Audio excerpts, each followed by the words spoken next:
la delegación de la Plataforma Unitaria hizo una propuesta general en materia de desarrollo de la elección presidencial de este año 2024. Nosotros recibimos la propuesta que será atendida con la misma fuerza, el mismo vigor con que han sido atendidas todas las propuestas que se han presentado hasta el momento. Todos los documentos que se han firmado con las oposiciones. El que se firmó en septiembre del año 19. El que fue abortado por Donald Trump y Julio Borges en República Dominicana en el año 17. El que se está trabajando ahorita con los factores políticos, el que se firmó en el Memorando de Entendimiento de México, el que se firmó en el Acuerdo Político de Barbados, todos establecen de manera taxativa que todas y todos estamos en la obligación de respetar la Constitución, las leyes de la República, la paz y rechazar la violencia. Tienen que respetar eso que firmaron. Rodríguez informó que se analizará el documento y junto a las propuestas planteadas por otros 42 partidos políticos y otros sectores del país, se redactará el proyecto definitivo que se entregará ante el Consejo Nacional Electoral. Cabe destacar que al encuentro asistieron los mediadores de Noruega para el proceso de diálogo, ya que el establecimiento de un cronograma y garantías electorales están previstos en el Acuerdo de Barbados.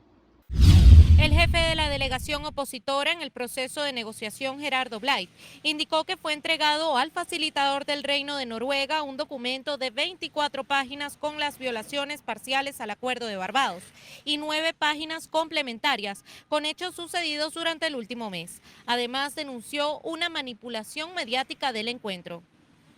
Por vía excepcional y para tratar de rescatar el cumplimiento del Acuerdo de Barbados en todos sus temas, hemos acudido a esta reunión en Venezuela. El memorándum de entendimiento suscrito en México es muy claro.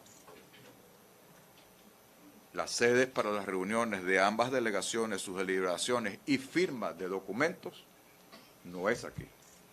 Consignamos ante la facilitación noruega y el jefe de la delegación del gobierno, Jorge Rodríguez, un escrito de 24 páginas con las denuncias de violación y otro escrito de 9 páginas que es alcance al primero, que complementa en un mes lo que ha venido escalando en materia de represión y de violaciones parciales al Acuerdo de Barbados.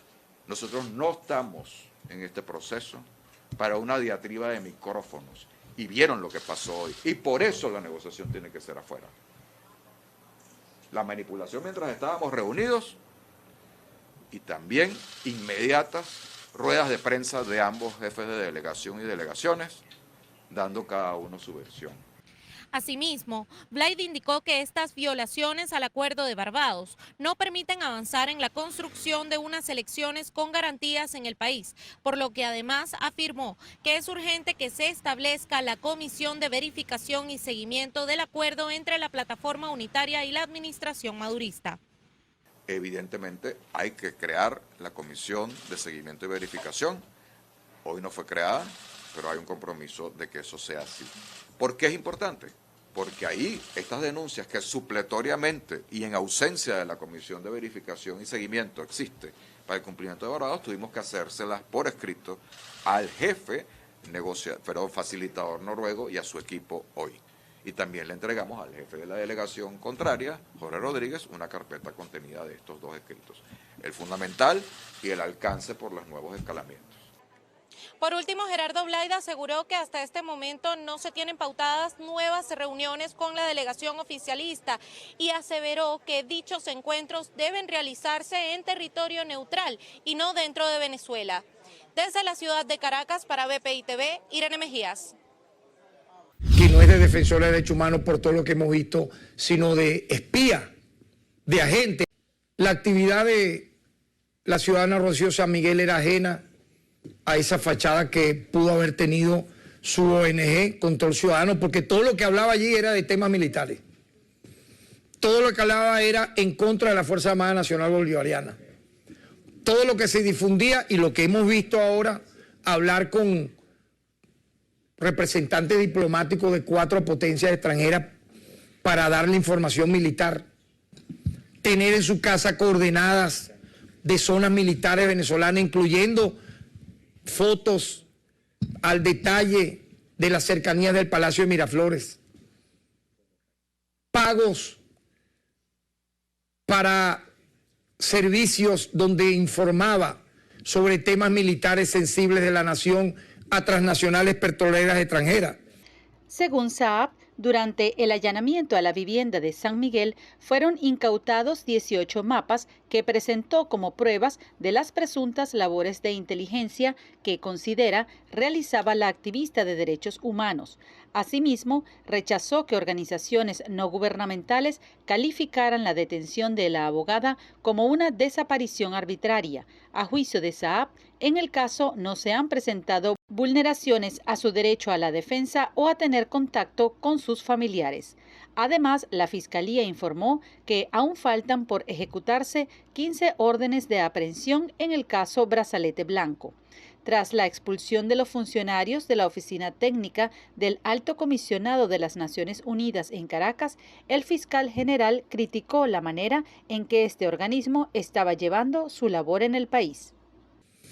Yo diría que, más allá de asesorías técnicas, comenzaron por preocuparse de forma muy extraña en expedientes vinculados todos ellos a personas que tenían ya orden de aprehensión, que habían sido imputadas, que habían sido acusadas, incluso algunas ya condenadas, por casos que para nada tienen que ver con la defensa de los derechos humanos, sino casos de conspiración, de asesinatos, y queriendo fungir ya como auditores.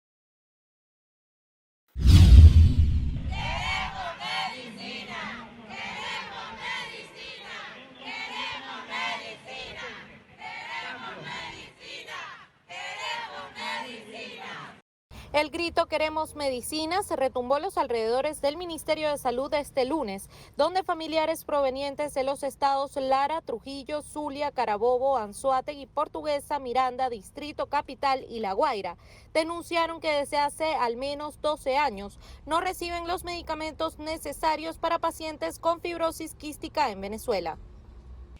Yo soy madre de 3 chamos con fibrosis quística y abuela de este niño que está hospitalizado actualmente.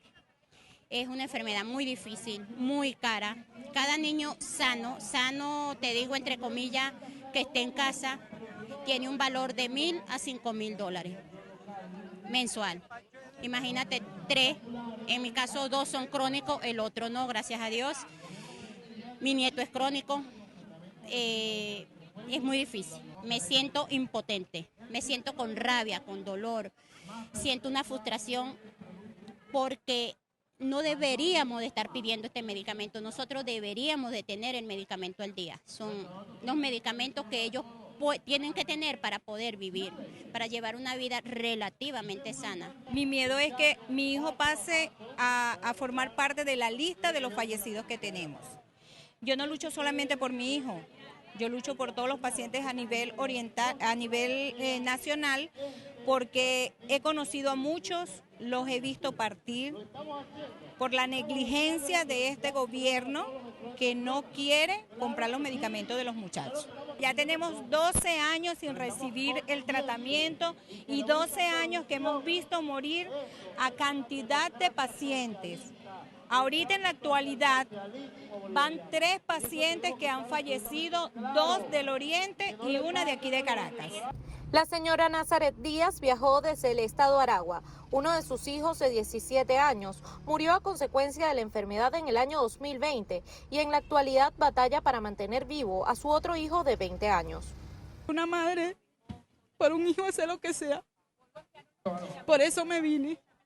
Tengo 20 años viniendo al ministerio y esto no había pasado, sino hasta 12 años para acá, que vienen faltando. Porque antes no nos faltaban, ahora sí nos faltan y por eso estamos aquí. Antes ellos le mandaban todo a los hospitales, desde las inyectadoras, todo nos ayudaban. Mi mayor miedo, señorita, es que mi hijo también se me muera. No tengo para irme del país y no quiero que muera. quiero que viva. Y no quiero que la enfermedad siga avanzando.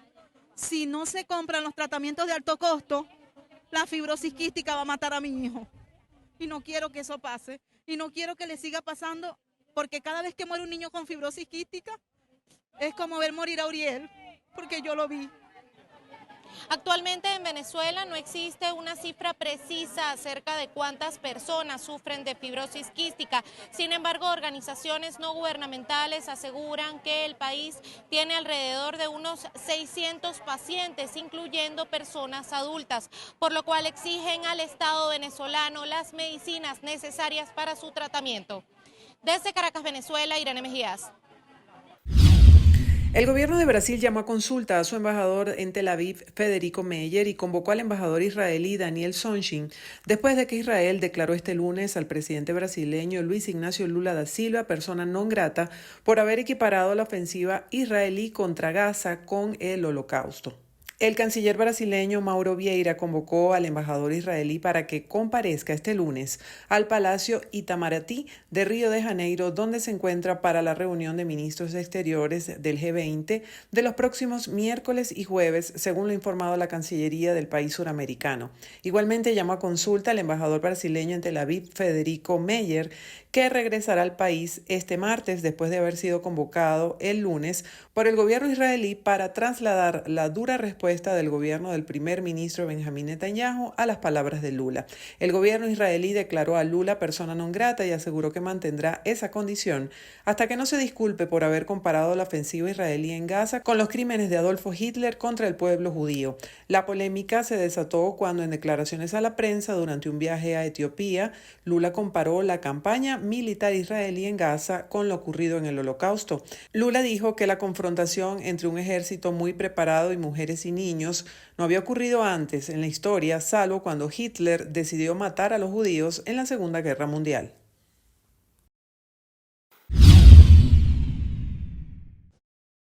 La Comisión Interamericana de Derechos Humanos condenó la decisión de suspender las actividades de la Oficina Técnica de Asesoría del Alto Comisionado de Naciones Unidas en Venezuela. Aseguró que esta situación evidencia el rechazo por parte de la administración de Nicolás Maduro al escrutinio internacional en materia de derechos humanos. Advierten que estos hechos son graves en un país que consideran está caracterizado por el cierre de todo espacio democrático y la ausencia del Estado de Derecho. Mediante un comunicado, la comisión afirmó que comparte las preocupaciones de la Oficina del Alto Comisionado de Naciones Unidas en Venezuela respecto al trato dado a personas percibidas como opositoras al oficialismo. Asimismo, la comisión recordó que ha documentado detenciones arbitrarias, ejecuciones extrajudiciales, la ausencia del debido proceso, encarcelamientos indefinidos y desapariciones forzadas de personas opositoras y defensores de derechos humanos. En este sentido, han dictado varias medidas cautelares llamando al Estado a garantizar el derecho a la vida y a la integridad personal de las personas detenidas, incluyendo mediante condiciones carcelarias adecuadas.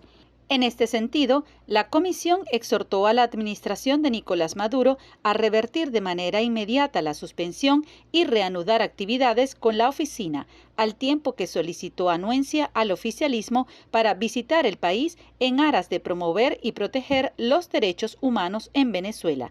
Además, la Comisión Interamericana de Derechos Humanos abogó por la liberación inmediata de la activista de derechos humanos Rocío San Miguel, quien además tiene una medida cautelar de protección desde enero de 2012. Los 13 empleados de la Oficina de Derechos Humanos de la ONU en Venezuela dejaron ya el país y se encuentran en Panamá para proseguir desde ahí su labor. Así lo confirmó la portavoz del organismo, Marta Hurtado, después de que la semana pasada la administración de Nicolás Maduro ordenara suspender sus actividades en Caracas. Hurtado explicó que la oficina que dirige el alto comisionado Volker Turk tiene un mandato global, por lo que puede continuar monitoreando la situación de los derechos humanos de Venezuela, aunque no tenga presencia física allí. La portavoz no dio más detalles sobre la salida de los empleados, aunque Nicolás Maduro aseguró que ya se había completado el sábado cuando se cumplía el plazo de 72 horas que se había dado a los funcionarios de la oficina para dejar el país. El anuncio de suspensión de actividades ocurre después de un pronunciamiento de dicha oficina respecto de la desaparición forzada de la defensora de derechos humanos Rocío San Miguel. Durante la actividad, organizaciones rechazaron las recientes declaraciones del fiscal general Tarek William Saab, quien acusó a San Miguel de espionaje y conspiración, y entregaron un documento para solicitar que continúe la mediación del Reino de España en el caso. Ella es una experta como ninguna otra en materia del ámbito militar y así es reconocida por el Sistema Internacional de Protección y por los países. Rocío además es profesora, ha sido asesora de diferentes ámbitos de las instituciones públicas, incluyendo el Ministerio de la Defensa. Por esta razón, Rocío tiene mapas que ya cuando se hizo el allanamiento en su casa, su abogado denunció que eran mapas del siglo pasado, que era donde ella daba clases. Además, como sabemos, Control Ciudadano, que es la organización que ella dirige, hace un exhaustivo seguimiento de las zonas de seguridad. No porque quiera ser espía y conspirar, sino porque se ha denunciado que las zonas de seguridad violan el derecho de las personas al libre tránsito, violan el derecho de las personas a ir a las instituciones públicas a manifestar por derechos, a introducir documentos. Ese es el trabajo que aparece en las investigaciones que ha hecho Rocío San Miguel y Control Ciudadano. Eso no es delito. Además, los mapas son públicos, son publicados por el Estado venezolano. La información pública no es un delito, no es un delito de espionaje. El poder del Estado, con las instituciones, con sus funcionarios, están utilizando para violar derechos humanos. Por lo tanto, el estado de indefensión es mucho más grande y por eso pedimos a la comunidad internacional y especialmente hoy a la Embajada de España que no solamente esté celoso del proceso, del debido proceso con Rocío San Miguel, sino también que pueda velar con la Comunidad Europea para que en Venezuela no quede indefensa, ahora mucho más sin la Oficina de Derechos Humanos de las Naciones Unidas. A la concentración asistieron además representantes de la plataforma unitaria, quienes aseguraron que la detención a San Miguel y el escalamiento de una presunta persecución por parte de la administración de Nicolás Maduro contravienen los principios del Acuerdo de Barbados. Creemos que Rocío San Miguel, como todos los presos políticos, están recibiendo una gran solidaridad del pueblo venezolano y de la comunidad internacional y saludamos como una buena señal el hecho de que se haya reiniciado dentro del Acuerdo de Barbados las conversaciones en donde se traten estos temas y se le busquen soluciones. Nosotros ratificamos nuestra posición firme con la ruta electoral y con la exigencia del cumplimiento del Acuerdo de Barbados. Dentro de ese marco nos sentamos ayer y hacemos voto porque continúe la negociación, porque queremos una solución en paz a la crisis política que vive Venezuela. La garantía del Acuerdo de Barbados es el desarrollo de una actividad electoral en paz y la persecución por pensar distinto no cumple con ese acuerdo. Por eso celebramos que se haya restablecido la negociación y esperamos que sea para cumplir con lo que está firmado. La activista y abogada Alexis Rendón fue recibida en la sede diplomática por la consultora María Victoria García, encargada en materia de derechos humanos de la Embajada de España, quien aseguró que desde el gobierno de ese país se mantendrán atentos al caso de San Miguel y su integridad el tiempo que permanezca detenida. Organizaciones de derechos humanos aseguraron que este mismo documento será entregado a otras embajadas para seguir sumando apoyo internacional a la causa de Rocío San Miguel. Asimismo, indicaron que durante los próximos días visitarán la sede del helicoide aquí en la ciudad de Caracas para de esta manera intentar visitar a la activista. Desde Caracas, Venezuela, Irene Mejías.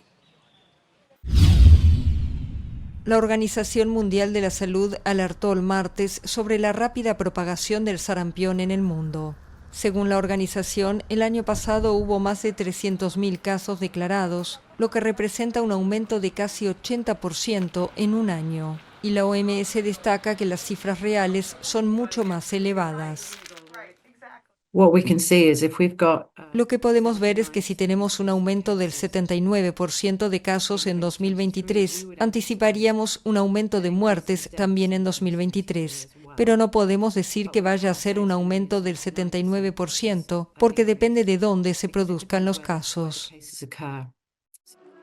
La organización observó un aumento constante de los casos de sarampión en todas las regiones, excepto en la de las Américas. Pero con el incremento de las cifras en todo el mundo, la OMS teme que la región de las Américas también se vea afectada por brotes de sarampión. La prevención de la enfermedad requiere que el 95% de los niños reciban 2 dosis de la vacuna, pero a nivel mundial la cobertura de vacunación asciende al 83%. Según la OMS, la prevención de enfermedades como el sarampión y la rubiola ya no es una prioridad gubernamental por problemas como el COVID-19, las crisis económicas o los conflictos.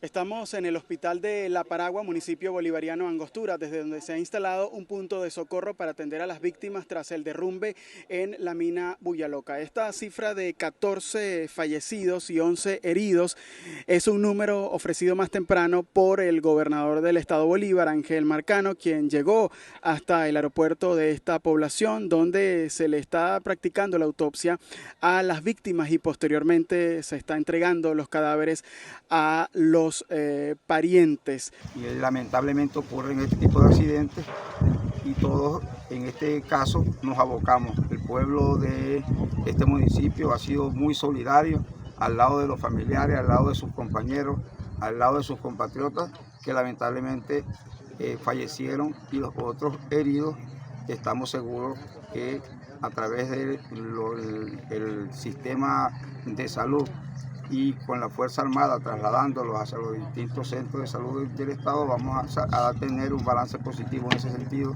y vamos a salir una vez más bien de lamentablemente. Nosotros tenemos 14 fallecidos y lo decimos.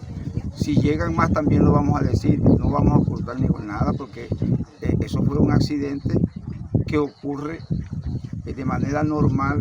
A veces no hay fallecidos aquí en el estado Bolívar en el trabajo minero. Hay 11 heridos ya y hay otros heridos que sí sabemos que fuimos a buscar. Tenemos un grupo de helicópteros de la Fuerza Armada y de compañeros del sector privado que están colaborando para terminar de evacuar a los compañeros que están allí. Lo que sí nosotros hacemos un llamado a los compañeros mineros que hay que trabajar con mayor seguridad. Los residentes de esta localidad han pedido a las autoridades apoyo con el traslado aéreo en helicópteros o avionetas de las víctimas, porque ellos aseguran que hay más personas, más víctimas en esta mina, y por eso el gobernador añadió que mantendrán las labores de rescate en esta zona. También dijo que si esta cifra de 14 fallecidos cambia, bueno, ellos lo informarán oportunamente. En todo caso, el equipo de BPI TV se mantiene en este lugar obteniendo testimonios e imágenes y conociendo con detalle y en el sitio esta historia. Por supuesto que los pormenores se los haremos saber a través de nuestra pantalla. En La Paragua, Bolívar, Carlos Zuniaga, BPI TV. Mira, lo que te demuestra los incidentes de estos días es que lo que no puede es mantenerse en los medios de comunicación. No se puede dar un debate en donde lo que estás buscando es volumen, decibeles y no soluciones. El país merece soluciones y el país quiere paz. Y quiero cerrarte diciendo, porque esto es un tema en el que las instancias formales van a presentar su posición. El adversario, no sé si por rabia, por nervios, porque está viendo encuestas, creo que está leyendo muy mal cuando sabotea las posibilidades de construir coincidencias para la paz, para los acuerdos políticos. De ahí no nos van a sacar ni que nos empujen. Nosotros vamos a estar siempre ganados a hacer respetar la voluntad de la gran mayoría de los venezolanos y a que en Venezuela triunfe la paz. Y por eso nuestra candidata encarna la paz, la victoria. Enríquez le envió un mensaje a la administración Maduro sobre el hecho de que acudan al CNE sin un consenso amplio y decidan unilateralmente lo que van a hacer con las elecciones. Indicó que la oposición y sus seguidores ya escogieron una candidata para las presidenciales. Hay cosas que no puedes esconder bajo la alfombra. Nosotros, y te hago esta reflexión, no estoy para darle consejos al gobierno, la verdad, pero sí te voy a decir una cosa. Ellos decidirán qué hacen. Aquí está un mandato muy grande que le da muchísima legitimidad a un liderazgo, una legitimidad indiscutible que la tiene María Corina Machado. Yo voy a hacer un atrevimiento. Con ellas que deberían hablar. A ellas la que deberían buscar. Pero en todo caso, sí te voy a decir que como yo tengo un rol del tema de negociación, no me voy a extender más de lo que he dicho porque tengo el deber de cuidarla y no voy a hacer lo que ha hecho la contraparte de empichacar las cosas hablando de un tema tan delicado en público porque tenemos una responsabilidad con Venezuela y nosotros sí queremos cuidar la necesidad de que haya un acuerdo que le haga bien al país, para que haya elecciones libres y para que haya garantías para todos los venezolanos. Desde 20 Venezuela anunciaron que dirigentes de diferentes partidos comenzarán esta semana a viajar por todo el país, llevando el mensaje de María Corina Machado, quien este miércoles estaba en el estado Sucre. Tanto Roberto Enríquez como 20 Venezuela son prudentes con respecto a lo que pueda ocurrir la próxima semana con el tema del cronograma electoral. Lo que esperan es que se respeten los acuerdos de Barbados. Desde Caracas, Fernando Tineo para BPI TV. En base a los pronósticos económicos positivos para la economía norteamericana, la Cámara de Comercio Venezolano-Americano busca la conexión comercial con otros gremios de negocios a fin de potenciar nuevos modelos que beneficien a la comunidad venezolana. Las demás cámaras que están en Latinoamérica ya nos ven a nosotros como sus hermanos mayores, como sus líderes. Eso es importante para nuestra Cámara. Aquí en esta reunión tenemos a una representante de la Cámara Venezolana Española que vino desde Madrid, también la acaban de fundar ahorita en noviembre y se están acercando a nosotros. O sea, creo que al final saben qué va a pasar, creo que vamos a lanzar la red de networking venezolano más grande fuera del país. Y creo que eso tiene un valor importante y creo que eso hay que apoyarlo, creo que hay que estar, porque a lo mejor hay alguien en Chile que hace lo mismo que hago yo y que puede ser mi distribuidor o que puede ser mi filial en Chile y es la posibilidad que tenemos de crecer. Y es la persona a la que yo le voy a decir empanada de carne mechada y va a saber de qué le estoy hablando. La Cámara de Comercio Venezolano-Americana continúa profundizando acercamientos con los futuros empresarios venezolanos americanos en alianza con el Miami-Dade College. Vamos a brindarles la oportunidad a estos estudiantes para que puedan definitivamente aprender y mejorar su rol como miembros de la directiva de sus diferentes organizaciones donde pertenecen. Tenemos estudiantes que están que quieren perseguir relaciones institucionales o también ciencias políticas. Hay otros que están en el campo de las ciencias de la salud, en el área de negocios y emprendimiento. Pero aquí sobre todo lo que viene siendo en el campo del Miami-Dade es sobre todo como inspirar a los demás como ellos nos inspiran a nosotros y inspirar a los demás estudiantes a que se pueden lograr, que si necesitan ayuda para lograr objetivos, nosotros que tenemos contacto con ellos o ellos mismos se pueden conectar con ellos y llegar a ser esos estudiantes que pueden dar el primer paso, que pueden llegar lejos. Tanto la Cámara de Comercio como el Miami-Dade College resaltaron que mantendrán estos encuentros y sumarán nuevas instituciones para masificar aún más la interconexión de oportunidades. La canasta básica de alimentos para una familia en Venezuela aumentó un 9,9% en enero respecto al mismo mes del año pasado. Así lo registró el Centro de Documentación y Análisis Social de la Federación de Maestros.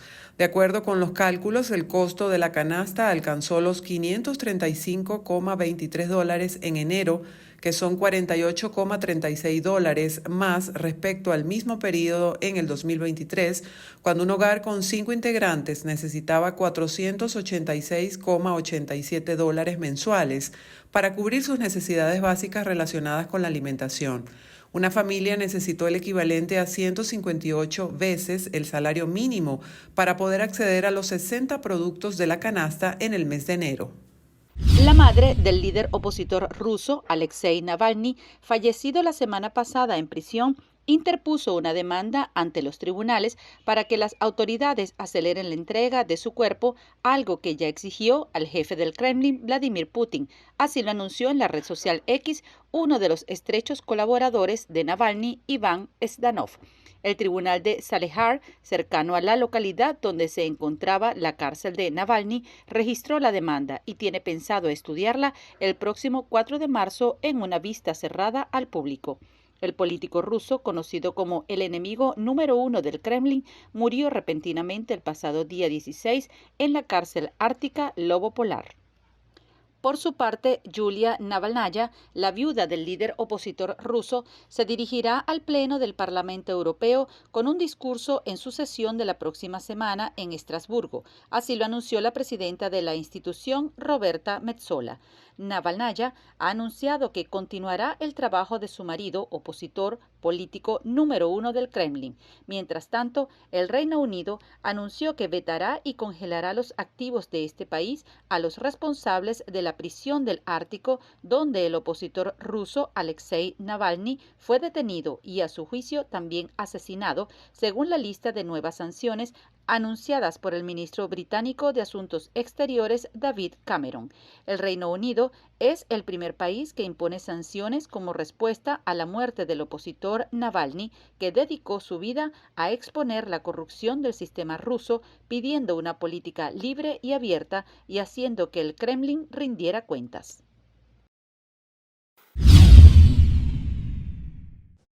El gobierno de Chile reconoció que está abierto a las hipótesis sobre el secuestro del militar venezolano retirado Ronald Ojeda en la ciudad de Santiago y confirmó que ha mantenido contactos con las autoridades venezolanas. El subsecretario del Interior, Manuel Monsalve, explicó que los contactos han sido tanto a nivel diplomático, a través del embajador chileno en Caracas, como a nivel policial, desde la Policía de Investigaciones de Chile con la Policía venezolana.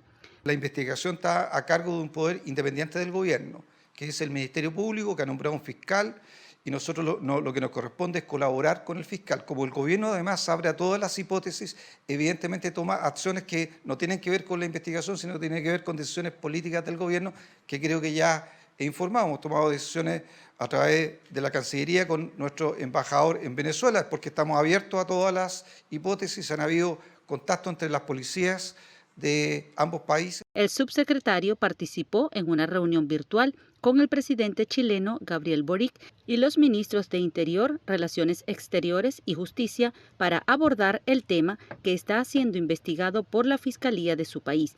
Previamente, el Ejecutivo había pedido levantar una alerta a la Interpol y reforzar el control fronterizo en el norte. Ojeda Moreno fue secuestrado la madrugada del miércoles en su casa de Santiago por un grupo de sujetos que se habrían hecho pasar por policías chilenos. El exmilitar vivía desde hace tiempo en Chile y la prensa local asegura que lo hacía en calidad de asilado político, una información que no ha sido confirmada por el gobierno chileno. Cabe destacar que el nombre de Ojeda figura en el listado difundido a finales de enero por el ministro venezolano de Defensa, Vladimir Padrino, que incluye a 33 militares degradados y expulsados de la Fuerza Armada Nacional Bolivariana por estar implicados en presuntas conspiraciones contra la administración de Nicolás Maduro. La expresidenta de Chile y ex alta comisionada de las Naciones Unidas para los Derechos Humanos, Michelle Bachelet, pidió los mayores esfuerzos de los gobiernos, las fuerzas políticas y la comunidad regional para lograr que la tendencia dictatorial no se consolide en Venezuela, en una declaración conjunta que también suscriben 18 ex cancilleres latinoamericanos, varios ex ministros, embajadores y académicos que conforman en total una lista de 65 de destacadas personalidades. La Mesa de Reflexión Latinoamericana, integrada por políticos, diplomáticos y académicos, rechaza y declara un grave error político con irradiaciones a toda la región la decisión adoptada por Venezuela de suspender las actividades de la Oficina del Alto Comisionado de la ONU para los Derechos Humanos en ese país y expulsar a quienes trabajan allí. Asimismo, aseguran que esa decisión y la detención de la activista Rocío San Miguel configuran, a su juicio, un panorama sombrío sobre el futuro de la democracia venezolana. Los políticos, diplomáticos y académicos consideran que la administración de Nicolás Maduro quebró los compromisos acordados en Barbados entre el oficialismo y la oposición. Además, aseveran que la tendencia de la administración de Nicolás Maduro es a no reconocer los resultados en las elecciones presidenciales que se prevén en el país. El manifiesto fue suscrito también por el expresidente de Bolivia, Eduardo Rodríguez, y los exministros de Relaciones Exteriores, Rafael Bielsa, Jorge Castañeda, Gustavo Fernández, Mariano Fernández, Diego García Sayán, José Ángel Gurría, Edgar Gutiérrez y Enrique Iglesias. También firman el manifiesto los ex cancilleres María Ángela Holguín, José Miguel Insulza, Grace Jaramillo, Celso Lafer, Susana Malcorra, María Emma Mejía, Heraldo Muñoz, Javier Murillo, Felipe Solá y Alan Wagner, además del exministro de Hacienda de Colombia, José Antonio Ocampo. Para el politólogo y profesor universitario John Magdaleno, esto pudiera significar que la delegación oficialista no continuará negociando en los términos acordados en un principio con la plataforma unitaria. Entendamos que una negociación no es un proceso que se resuelve en el corto plazo, sino que va abordando de forma progresiva cuellos de botella y los orígenes del conflicto que da lugar precisamente a la razón por la cual las partes se sientan. Entonces, sí, el gobierno no solo por esa señal que tú señalas, Fernando, sino por muchas otras señales que se vienen enviando en los últimos meses, el gobierno está comunicando la idea de que, vamos, no va a sacar 20 de nota en cuanto al cumplimiento de los términos de los acuerdos. Pero si la oposición se desespera, ¿sí? Y si pierde de vista el impacto ulterior que los acuerdos pueden llegar a tener en el futuro, también se podrían desaprovechar los avances que se han logrado. Del lado de la oposición se sigue en el carril y no se sale o no se pisa ese peine de salirse del juego. Bueno, que en mi opinión es lo estratégicamente correcto, es decir, para poder presionar y para elevar el costo al régimen autoritario por incumplimientos que en efecto han ocurrido, usted se tiene que mantener. El politólogo colombiano Andrés García manifestó que es fundamental limitar las agresiones entre las partes mientras se discuten soluciones negociadas. Yo creo que intentar siempre desescalar el lenguaje y la retórica de agresión es fundamental, aunque uno entiende también que eso hace parte del juego político y del enfrentamiento entre las partes y también al interior de cada una de las partes. Yo creo que lo importante es proteger los acuerdos, proteger el espacio de diálogo e intentar, como usted dice, siempre mantener un lenguaje que sea lo más neutral posible, aunque sabemos que es difícil y hay momentos de escalamiento y de agresión. Yo creo que ahí hay que invitar, sobre todo de parte de la sociedad venezolana, invitar a las partes a que desescalen el lenguaje y mantengan una inclinación hacia seguir avanzando en acuerdos. Así analizó García el posible escenario Nicaragua en Venezuela. Yo lo que veo es una Venezuela en este momento donde todavía hay vida política, donde hay fuerzas sociales y políticas con diferencias, pero que están dispuestas a dialogar. Y creo que la clave es establecer unas reglas y unas instituciones para poder dirimir esas diferencias. Y la negociación es un camino para eso. Tanto John Magdaleno como Andrés García presentaron ponencias sobre negociación política en el evento denominado Convivencia Democrática para Venezuela, realizado en la Universidad Central de Venezuela. Ambos politólogos coinciden en que se debe seguir trabajando en esta mesa de negociación en Venezuela para no llegar a escenarios extremos como el de Nicaragua. Desde Caracas, Fernando Tineo para VPI TV. medio del peor pico de los últimos años, Brasil combate el dengue puerta por puerta con fumigaciones y campañas de concienciación entre la población que busca acabar con el enemigo público número 1 del país, el mosquito Aedes aegypti. Actúan en dos frentes, fumigando con veneno de baja intensidad e incentivando a la población a poner coto a la proliferación del mosquito dentro de sus hogares, donde se producen el 75% de las infecciones, según estimaciones oficiales. João Fernández, agente de Vigilancia Ambiental de Salud de Brasil, dice que esta es una acción residual. Pasamos 2 veces para eliminar los mosquitos que están circulando y transmitiendo el dengue a los habitantes. En lo que va de año se han reportado 715.000 casos y 135 muertes en todo Brasil, según el último balance del Ministerio de Salud. La situación ha adquirido tintes epidemiológicos en al menos 7 de los 27 estados brasileños, entre ellos 2 de los 3 más poblados, Minas Gerais y Río de Janeiro, que el miércoles declaró oficialmente una epidemia de dengue. Los peores datos están en el Distrito Federal de Brasilia, con una incidencia de casi 3.000 casos por cada 100.000 habitantes. En esta calle no es difícil encontrar personas que acaban de superar el dengue o están en ello. Edna Silva Couto, ama de casa de 67 años, nos relata: "Lo ha pasado mi sobrina, que lo tuvo 2 veces y ahora de nuevo.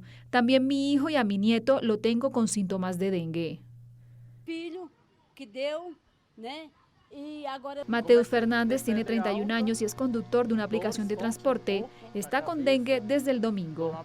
"Empecé a tener fiebre alta, fuertes dolores en el cuerpo, cabeza y abdomen y acudí a la unidad de salud. Me hice la prueba y fue positiva". Muchos de los vecinos infectados han preferido quedarse en casa ante la crónica saturación de la red pública. "Uno llega allí y es tanta cosa, está muy lleno, la atención no es prioritaria y se hace de forma muy rápida", se queja Joelson dos Santos Núñez, de 62 años y director de una escuela infantil. Mientras tanto, Brasil también ha empezado a cuentagotas la vacunación contra el dengue con la fórmula del laboratorio japonés Takeda, aunque no se espera que su aplicación produzca un impacto sanitario inmediato debido a la baja disponibilidad de las dosis. Con dolor y tristeza, los familiares de Richard Bastardo sepultan su cuerpo en el cementerio local de La Paragua. El fallecido es una de las 16 víctimas que engrosan la lista oficial difundida por las autoridades tras el trágico derrumbe en la mina Buyaloca, en el estado Bolívar. Por más que sea, tiene 3 hijos y uno en brazos. Se me hizo un poco fuerte la cosa. Y sin posibilidad de que la familia venga o de trasladarlo, de que se lo lleven para allá, pues, porque no hay requisitos para eso, le falta dinero para eso. En el primer barranco que se cayó nada más se mataron como 40 personas, en el primer barranco nada más que se cayó. Cuando estaban sacando a los muertos se vino otro barranco que tapó a más muertos aún. Los que han sacado para acá en la Paragua, los que han llegado son como 20 y pico, y todavía faltan, allá arriba todavía hay gente. Entre tanto, el gobierno regional asegura que mantiene las labores de búsqueda. El gobernador Ángel Marcano dijo que 208 mineros fueron evacuados voluntariamente de la mina Buyaloca en 2 helicópteros de la Fuerza Armada. El gobernador agregó que 208 personas han sido evacuadas de la mina Buyaloca. También señaló que el sistema de gestión de riesgos se mantendrá desplegado en La Paragua e informó que las labores de salvamento podrían extenderse por al menos un mes. En Bolívar, Carlos Uniaga, BPI TV. Según el último trabajo que realizó el Observatorio de Universidades, 32% del personal docente de las casas de estudio superior come menos de 3 veces al día, mientras que el 21% de los estudiantes vive igual situación y muchos van a pie hasta sus universidades. Nos fuimos hasta el campus de la Universidad Central de Venezuela para consultar a los estudiantes cuánto es su gasto diario. En promedio, por lo general, el pasaje $2 solamente. ¿Y comida? ¿Pasas el día acá? Usualmente no suelo gastar en comida, es muy esporádico. Por lo general, $2 en comida. ¿Comes en tu casa? ¿Y vives alquilado o vives en casa propia? No, vivo en casa propia. No soy de Caracas. No. ¿De dónde vienes? Yo soy de Guarenas. ¿Cuánto gastas diariamente cuando vienes a la universidad? 110 bolívares. ¿En qué los gastas? ¿En qué lo puedes...? No. ¿Pasaje? $3 normalmente. Depende de los horarios de clase, a las 7, a veces salgo a las 5 de la tarde. Y así. ¿Cuánto gastas diario cuando vienes a la universidad? Como $1 en pasaje. ¿Pasas el día acá? ¿Comes acá? Sí, traigo mi comida. ¿Te la traes? Y si no la traes, y cuando no la traes, ¿cuánto gastas acá? Me voy para mi casa y aquí no gasto nada. ¿Comes en tu casa? ¿Y eso, y vives alquilado, vives en casa propia? No, vivo en una finca. ¿En una finca? ¿Dónde? ¿Acá en Caracas? En Aratillo. La ayuda de la familia es fundamental para que los jóvenes se mantengan en las aulas universitarias. Es que me traen, ¿no? ¿Te traen? ¿Y aquí gastan cuánto diario? Como, si compro desayuno, como $3-4 diarios. O sea, a mí en el mismo caso que ella, a mí me traen y me buscan, claro. Pero si compro algo aquí es un promedio de entre $1, $2, depende de lo que vayas a comprar aquí y en dónde lo compras. La economía es una sola, pero cada quien vive una realidad distinta. El costo de venir a la universidad al final tendrá su recompensa, un título universitario. Desde la Universidad Central de Venezuela, Fernando Tineo para BPI TV. El secretario de Estado de Estados Unidos, Anthony Blinken, opinó que el plan de dolarización que busca implementar el gobierno de Javier Milei depende de Argentina, al tiempo que expresó su apoyo a las conversaciones entre el país suramericano y el Fondo Monetario Internacional, asegurando que puede ser un instrumento para la estabilización económica del país suramericano. Así lo señaló durante su visita a Buenos Aires. Milei, quien se entrevistó con Blinken en la Casa Rosada, ha dicho en las últimas horas, tras reunirse este jueves con la primera subdirectora gerente del Fondo Monetario Internacional, Gita Gopinath, que el organismo ha dispuesto a acompañar a Argentina en la posibilidad de pasar a otro tipo de programa con el fondo, en cuyo directorio Estados Unidos tiene un peso importante. El presidente explicó que un programa nuevo podría estar en línea con su idea de avanzar hacia un sistema de competencia de monedas, manteniendo el peso argentino como paso previo a una dolarización de la economía. Blinken sostuvo que el trabajo que está realizando el gobierno argentino para estabilizar la economía, que incluye un severo ajuste fiscal, es absolutamente esencial y dijo que Estados Unidos quiere hacer lo que esté a su alcance para que el plan tenga éxito. El gobierno del peronista Alberto Fernández firmó un acuerdo con el Fondo Monetario Internacional en marzo de 2022 para refinanciar la deuda contraída en 2018 durante el mandato de Mauricio Macri por unos $45.000 millones.